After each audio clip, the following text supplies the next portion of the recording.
Aquí están los niños de cuarto, aquí están los niños de cuarto, aquí están los niños de cuarto. Todos somos niños de cuarto, ¿vale? Y vamos a hacer, hicimos una poesía, y a esa poesía le hemos puesto música. Y le hemos puesto música de rap. ¿Sabéis lo que es rap?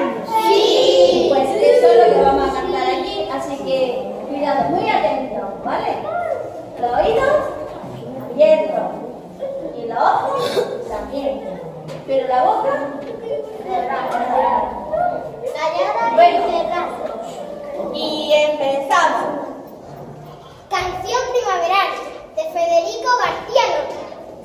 Salen los niños, alegres de la escuela, poniendo en el aire tibio del abril canciones tiernas. ¡Qué alegría hay en el hondo silencio! Un silencio que te da risas de Placa Nueva. Federico García, grande su poesía.